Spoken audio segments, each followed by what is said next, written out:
Welcome to the Karen Kenney Show. Hey, welcome to the Karen Kenney Show. I am super duper excited to be here. 2024. Oh, so exciting that we're here. We have a fresh start. And I hope things have been going good for you so far. How are things shaking over there? How are things unfolding in your year? I hope it's going awesome. So you guys, let's see. A couple of weeks ago, maybe, I did an episode and I was talking about, I think it was the last episode of 2023. And I was talking about kind of the ritual that I do at the end of every year and how I look back at what was, I take a gander at what is, and then I look forward a little bit to what could be, the possibility, like being in the possibility. And one of the things that I talked about in the looking back part is sometimes we look back and we wince a little bit, right? We get a little cringy. We get a little like a little murr. I wish I hadn't said that thing, done that thing. Oh God, it can be rough sometimes, right? When we look back at earlier versions of us, and sometimes that's like an earlier version of us from 20 years ago. Sometimes it's from 20 months ago or 20 days ago or 20 weeks ago. Sometimes it's like 20 minutes ago. You'll be like, oh my God, what was I thinking? Why did I open my big mouth and say that? Or why didn't I, consider making a different choice? Why did I do that? Right. Or sometimes we'll be like, why didn't I do that? Now, I did a whole episode. I can't remember how long ago, years, at least a year, maybe 2 years ago, because you guys, can you believe it? This is my 5th year. We're rolling into my 5th year of podcasting. So things get a little squirrely upstairs. I can't remember exactly when I did particular episodes, but there was one episode that I did all about regret. All about regret. And so that's a wicked good one. If you're somebody who is dealing with some regret, that might be helpful. That might be a little calming and soothing to your nervous system, and it might give you some good resources or new ways of looking at stuff. And that's really what this show is all about, right? I'm always trying to create a resource that is free for people, because not everybody can afford to work with me. And I still want to be spreading love in the world. And I want to be helping both humans and animals to end suffering. So this show is one of the ways that I do it. And so I always try to have not only some entertainment, like telling some good stories and stuff like that, but also breaking down why I'm telling that story, what the spiritual implications or resources and tools are, and also all the tools of all the stuff that I'm certified in, right? So my background is so varied, between everything between, spiritual mentoring to hypnosis, to being a yoga teacher, to being a gateless writing instructor, being a life coach, being an integrative change worker, Thai yoga massage, right?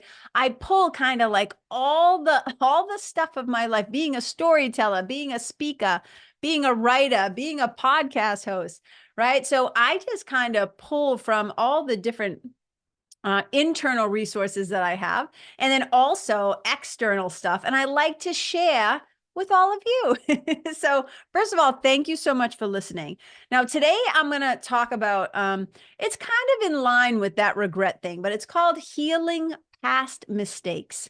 I want to talk about healing past mistakes because sometimes if we're not careful, we kind of get into this loop where we just beat ourselves up, right? It can be so, it can be so depressing in so many ways when we insist on just being wicked hard on ourselves. Now, I really do believe that it is important to take a look at who we've been, how we've been, how we're being. I do think it's important, as I call it, looking in the soul mirror from time to time. But it doesn't really do us any good to just stay in that cycle of, I'm a piece of shit. Why didn't I do that? That guilt cycle, that kind of guilt and regret. And when we stay stuck there, if we don't do something about it, we end up in shame. We end up in misery. And I just don't think that that's actually helpful for anybody. So I wanted to talk about this, and I want to talk about it kind of from a point of view of a spiritual perspective, because here's what starts to happen. let's say it's a brand new year, right? 2024. And it's like, all right, I'm going to get my shit together. I'm going to start doing this. I'm going to start doing that. I'm going to start maybe having a DSP, a little daily spiritual practice, maybe start a little meditation or journaling or contemplation or whatever, prayer work, however you do that. But here's the thing that we sometimes don't get told. As your spiritual awareness, as your self-realization, as your self, and I'm talking about small s right now, and I'll explain what I mean between the small s self and the capital S self. Okay, so the small s self is like your personality. That's like the ego personality. That's your patterns. That's your behaviors. That's your identity that got created here in the human form and all that. That's small s self. Capital, and I'm making a big S in the air with my hands. Capital S self is what we talk about in spiritual traditions, right? And it's also sometimes talked about in psychotherapy and different things like that. But the capital S self to me is who you are as one of God's kids, right? Who you are as the perfect love that you are. The part of you that is not bound by this human body, that is not bound by all of your history and your trauma and your drama and all the shit that your little s self gets you into in this lifetime. So your capital S self is not the fragmented self with all the different parts of your personality. This is your whole self, right? I would also call it your holy self. Okay. So here's the thing. When we're doing self-realization work, we're talking about that capital S self. We're trying to remember that true self that is whole and happy and healthy and holy, right? Like that self. But what happens is when we start to do spiritual work, even though the aim is to remember who we truly are, remember to whom we truly belong, along the way, what we're actually dealing with is the small s self. So as we start to do spiritual awareness work, and as we start to wake up a little bit more, and we start to see ourselves a little bit more clearly, what can happen is all of a sudden we slow down, right? Because this is kind of what spiritual practices require of us, is that we slow the fuck down, right? We take a beat. We slow down. We take a few good deep breaths. We help our nervous system regulate a little bit. We start to get more in touch. We remember ourselves. We come back into wholeness. But what happens is we're kind of perusing, right? Our history, we're starting to slow down. Some things might swim into our field of vision, right? This is what my meditation teacher, Ashwaran, used to say, that past mistakes will like swim into your vision. And when that happens, if we do not have some inner stabilizers in place, if we do not have some spiritual tools in your toolkit, if you do not have some resources, if you do not have some, self-hypnosis techniques or anti-anxiety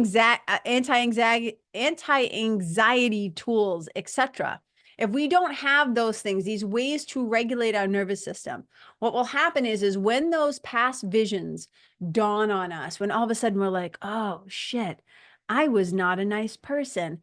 I was wicked selfish. Because remember when I was saying, when we look back on our 2023, when we kind of look back and we notice the places where we blew it, the places where we were impatient, the place maybe where we weren't in alignment, we weren't being congruent, that we kind of acted like a dick, those times when you're like, I was hangry and I didn't have any patience and I was short with somebody or whatever.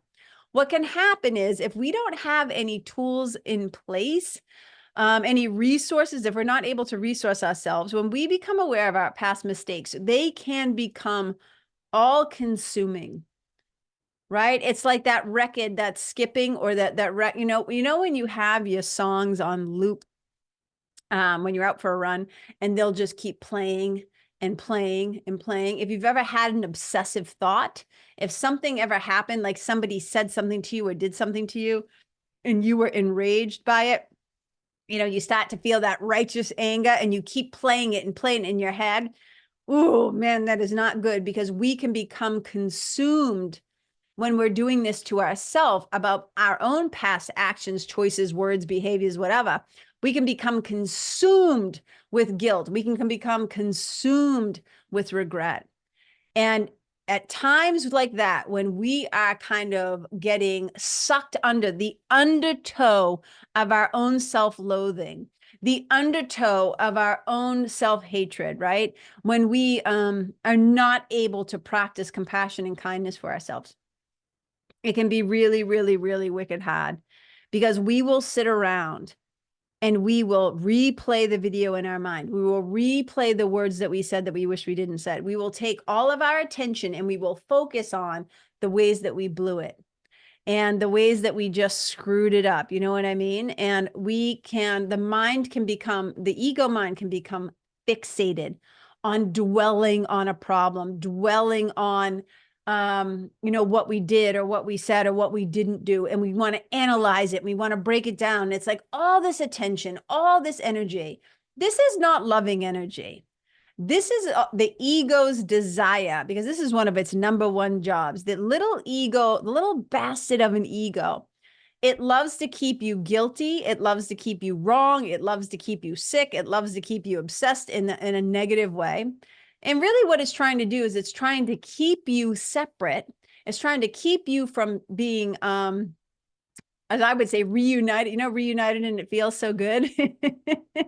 So that little bastard of an ego does not want you to remember your capital S self. It doesn't want you to remember your goodness, your wholeness, your holiness. It wants to keep perpetuating, right? This vision of you, this idea of you, this identity of you as a screw up, as a fuck up, as somebody who's fill in the blank, always late, always blows it, blah, not smart enough, not good enough, not whatever enough.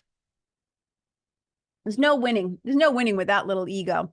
The ego will either try to make you special through being superior, right? It will tell you some story about how you're better than everybody else, or will try to make you special by being inferior. Like you have it so bad and you're so special through your shittiness.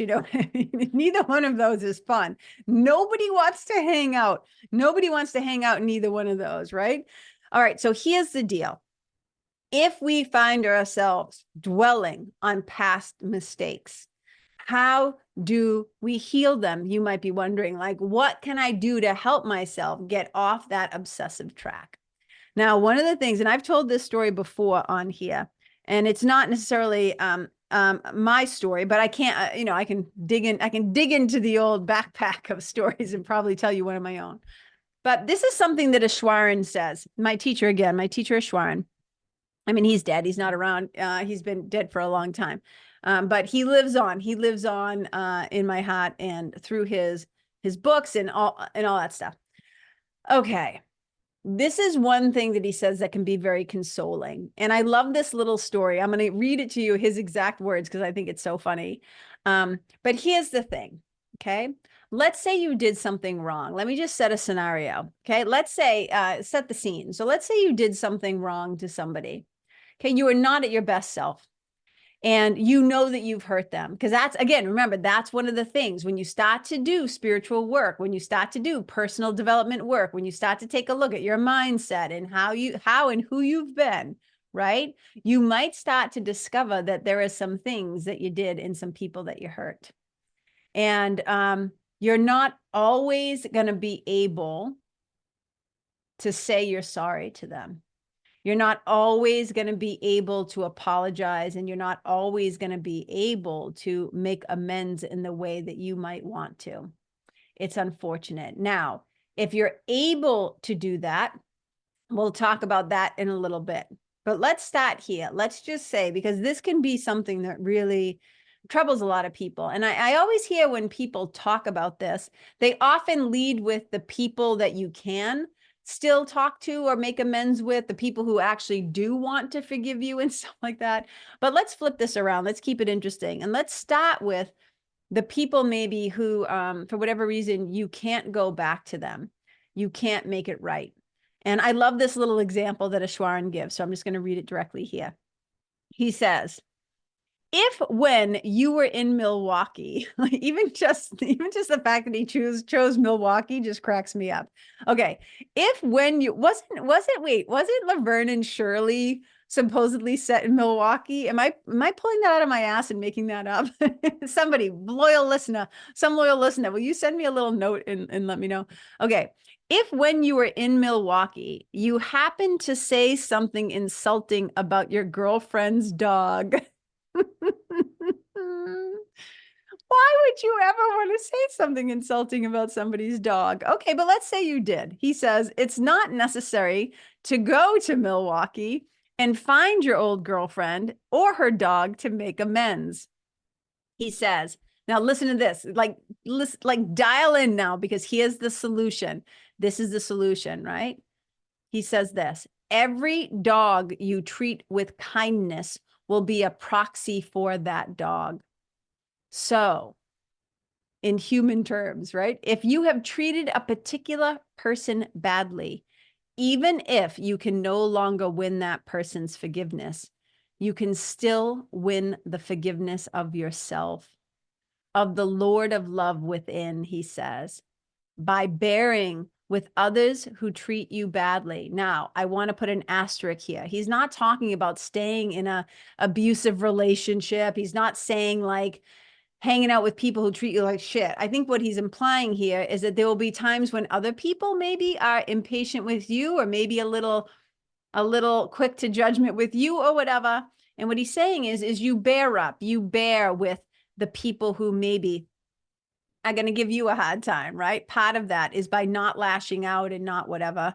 He says, okay, if you can no longer win that person's forgiveness, you can still win the forgiveness of yourself by bearing with those who may treat you badly.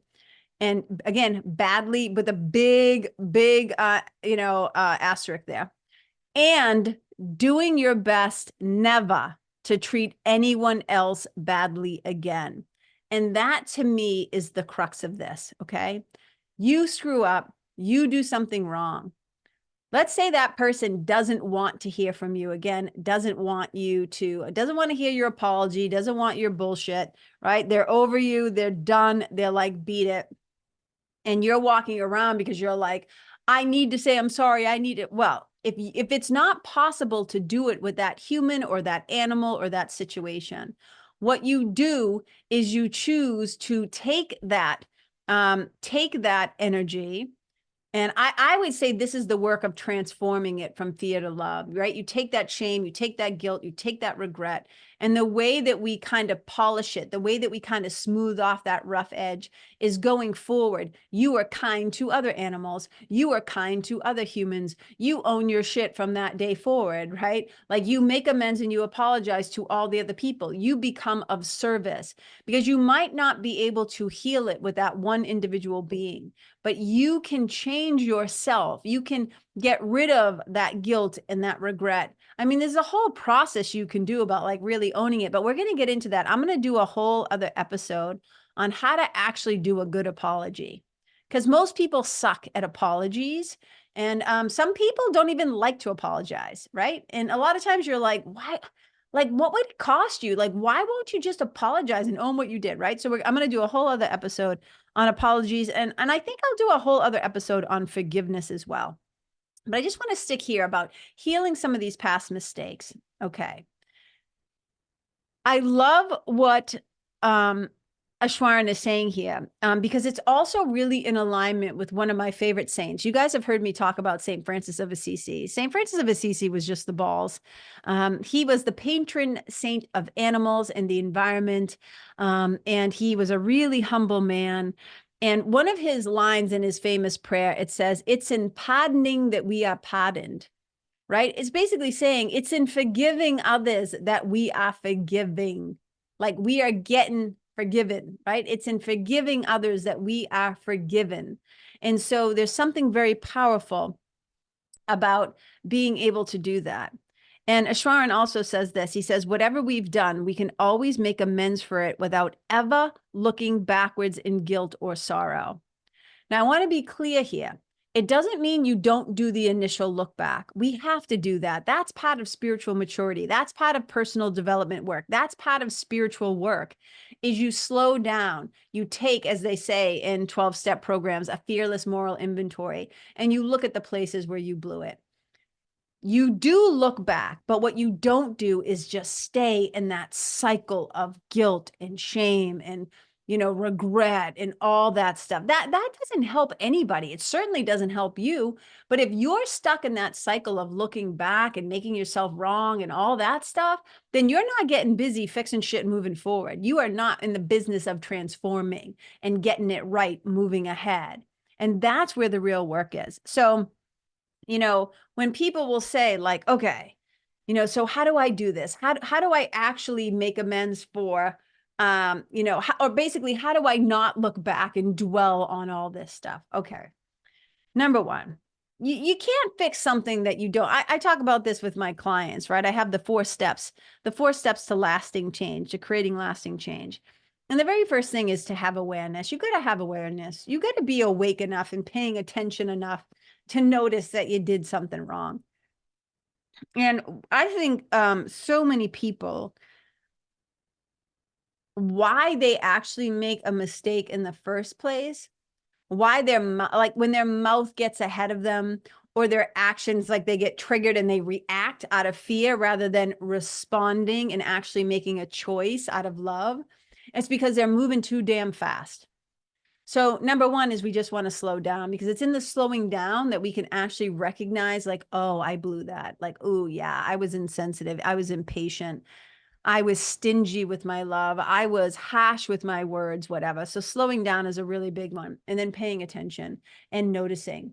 Notice how you've been showing up. Notice how you've been speaking to others and yourself, right? You always hear me say that paying attention is one of the great ways that we show love. And without attention, we cannot make amends. We cannot release ourselves from past regret and past mistakes, because you don't even know you made them. You don't even know you made them. You could have a bunch of people that you have just left in your wake of destruction, right? So we slow down, we pay attention, and then we get busy doing the damn work, right? You got to do the work. And that means doing, right? Doing a DSP, having a daily spiritual practice, and whatever that looks like for you. I talk about having a DSP, a daily spiritual practice, all the time. And this is the whole point of all the different disciplines, right? Whether it's meditation or prayer or contemplation or yoga or breath work and all these different things that we can do. We're really trying to gradually become aware, oh my God, to give us the wisdom and the clarity to see ourselves clearly so that we can see maybe the places where we screwed up or blew it or fucked up or like, just like, we just really made a mistake, right? That's number one. But then it is through these practices of slowing down, of forgiveness, of seeing ourselves as choosing love instead of fear, that we'll start to be able to gather not only the tools and the skill sets, but also like the inner desire and will, the tenacity of spirit to then do the work of making the amends, of saying you're sorry, of doing what's next. And that's why I want to kind of like talk about this here. Because in that episode that I did on regret, and regret can only stay alive if you don't take any action, right? Regret only happens if you don't try to do anything about doing it differently next time or with the next person or moving forward, okay? And so in my episode on regret, I remember talking about this quote, and it says, and to this day, I cannot find out who the initial person was that said it. It's kind of like an anonymous quote. But so here's the thing, and I'm paraphrasing it. This is what I said on that show. Regret is paying too much attention to the mistakes that you made while you were still learning. I'll repeat that. Regret is paying too much attention to the mistakes that you made while you were still learning. Now, look, this doesn't give us a clear pass, right? To just like pass, right? Just pass, go, collect the 200 plus, right? It's not that, right? We're always still learning. But this is only applicable when we say, like, we recognize we made the mistakes and then we do something about it. But you don't want to sit around in your shitty diaper feeling sorry for yourself because you made some mistakes. And then you don't want to obsess over it. If you want to feel differently, if you actually want to heal it, right? This is when the change work comes in. And this is where I'm really fascinated by. I don't love everything. 12-step people, don't get mad at me. I don't love everything about AA. That's a different story for another day, or 12-step programs in general. There's some things that I'm not a fan of, but here's what I do really like. Here's one part I do really like.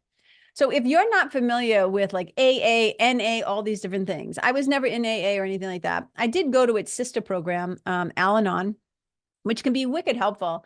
I mean, if you're somebody who has a friend, a loved one, a family member, whatever, who's an alcoholic, and you're kind of caught up in that codependency of that situation, and you find your own behaviors, like you're starting to feel a little crazy, I think that Al-Anon can be such a powerful, powerful, powerful tool for people, and a community for people, and a great way to get help. So that's my little plug for that. But here's what I will say that I like about in the 12-step program. Step 8 and step 9 in particular, I think are wicked good. Now, if you're not aware of the different 12 steps, I'll just tell you, I'm not going to read all the steps, but I am going to tell you about step 8. So here's what you do in step 8. You make a list of all the people you harmed. And here's the kicker. You become willing. And I love this language. You become willing to make amends to them all. Man, you want to talk about some humbling work. But this is the pathway to freedom. And you don't have to be an AA. Like I literally think this is just straight up good human advice, right? Like I think in the Jewish tradition, you have Yom Kippur, you have the Day of Atonement, right? The Day of Amends, when you like kind of look back. In A Course in Miracles, we talk about the atonement, right? We talk about these different things. It's about, and this, you don't have to have, I mean, I'm assuming if you listen to the show, you lean in the spiritual direction, but even if you don't, right? Even if you don't, these are really great pieces of advice, right? To atone for the things that we did, like to make amends, to apologize in a really deep way. Okay, so that's step 8. You make a list of all the people you harmed, and then you become willing to make amends to them all. Like that's powerful, and it's humbling as fuck. That is some humbling work. So this is what I call looking in the soul mirror, right? This is that fearless moral inventory, like looking at yourself and saying like, yeah. But remember the key of this whole episode, we're not staying stuck in that loop of shitty diaper. We're talking about the ways to get ourselves out of that. I am a problem solving, right? A Course in Miracles, it talks about having this is a part of your problem solving repertoire. And that's what I think of my work. My work is part of humans, right? The people who work with me, this stuff all becomes part of your problem solving repertoire. Okay.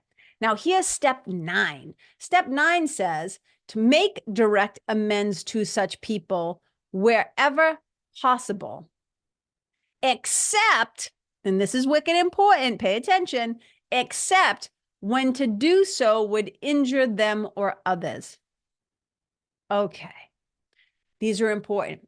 Step 8, you make that list. You become willing to make amends to them. And then step 9 is you make direct amends. That means you find the people and you make your amends, except as if you're going to do it, if you're doing it will cause harm or injury to them or others. Because, and this is what I love about it, when we're trying to get over our regret, AKA healing past mistakes, right? When we are trying to kind of renew who we are, when we're trying to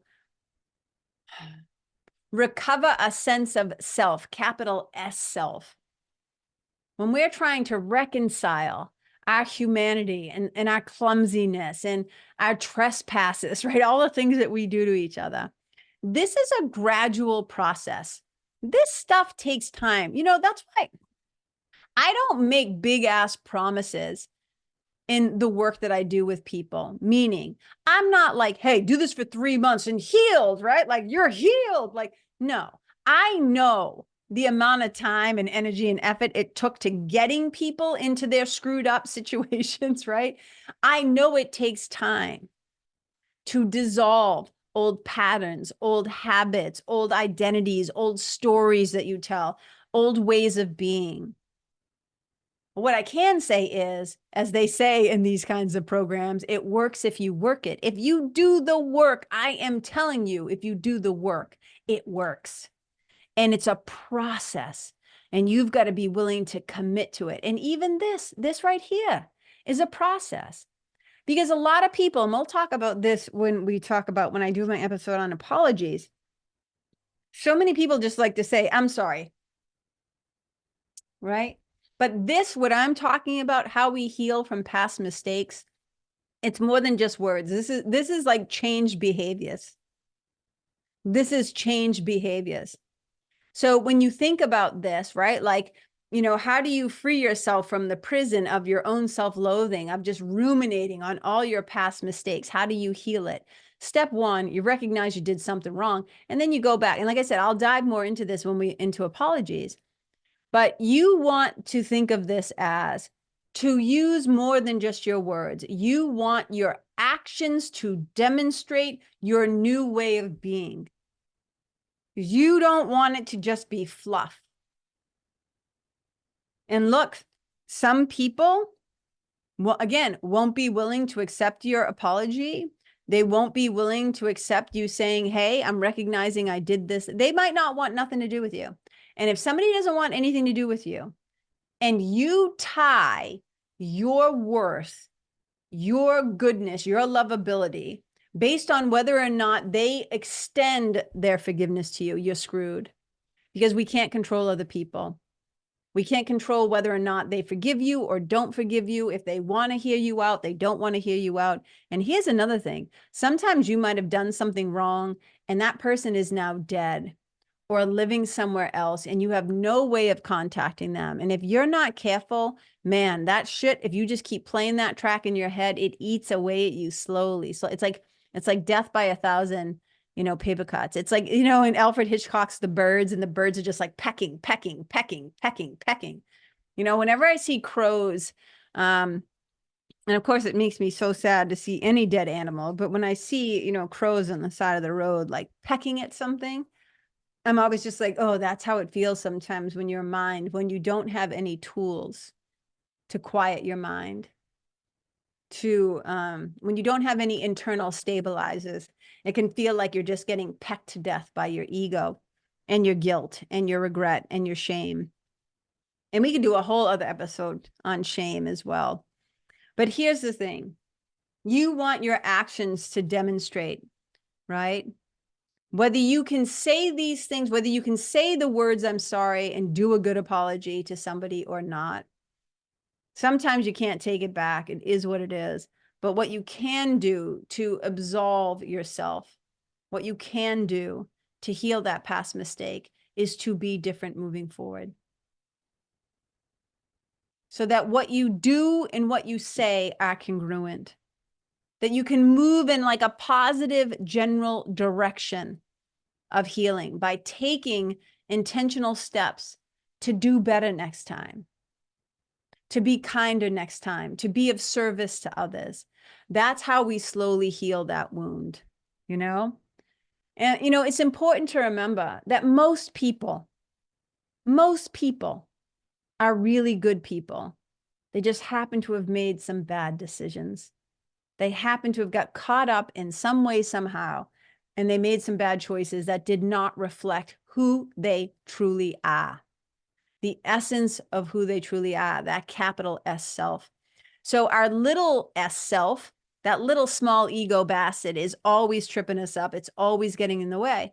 But those things tend to happen less often if we can help our nervous system get calm enough to slow down enough that we can sit with the consequences of being ourselves and then do something about it.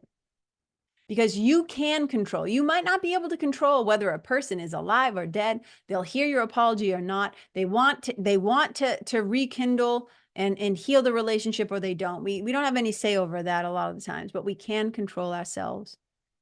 We can control our own ruminating on past mistakes, and we can control what we're going to do about it moving forward to heal those past mistakes.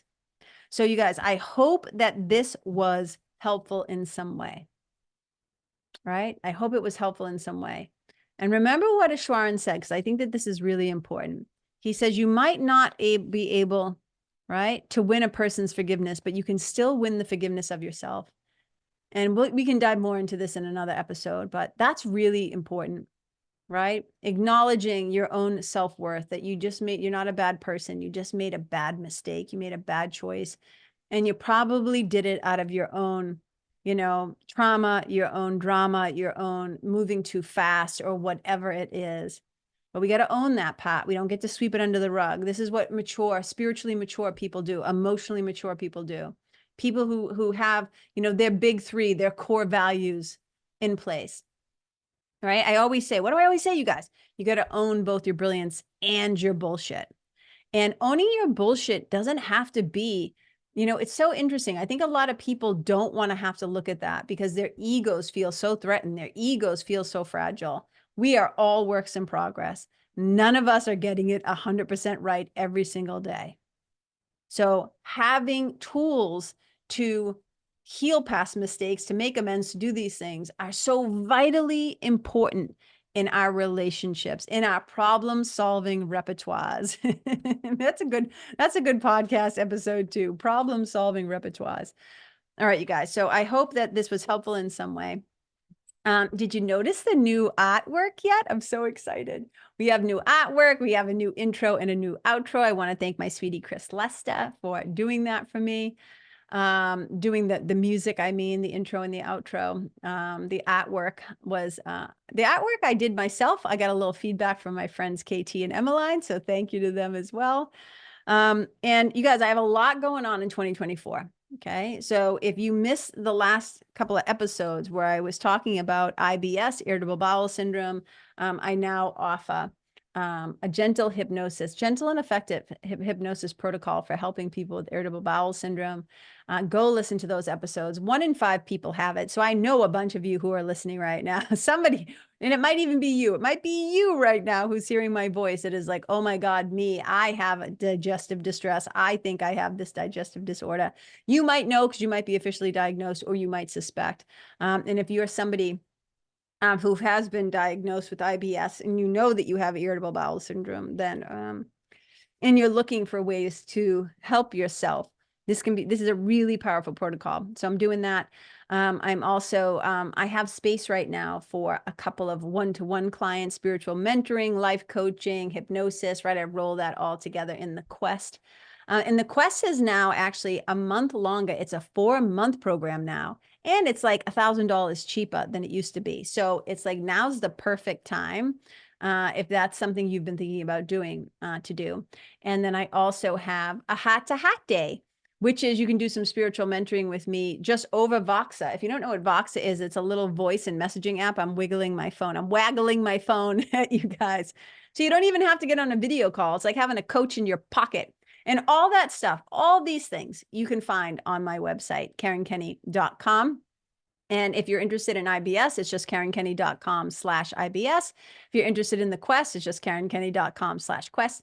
And if you're interested in the hat-to-hat day, it's just KarenKenney.com. I'm pretty sure it's just hat-to-hat. And you can just find, and if you just go to, you'll find it on the Work With Me page. Just go to KarenKenney.com, Work With Me, and they're all right there. All right, you guys, thank you for tuning in. I appreciate you. I hope your new year, like I said, is off to a wicked good start. And I'm really excited to spend 2024 with you. And we're going to have some fun guests, occasional guests. And I'm just going to keep trying to spread some love in the world. So thank you for being here. And if you know somebody who could benefit from listening to this show or this episode, please, please, please help me to spread the love and the good word by sharing it with them. Thanks so much. Wherever you go, leave yourself, leave the place, leave the animals, leave the planet, leave the environment, right? Better, just better than how you found it. Wherever you go, may you be a blessing.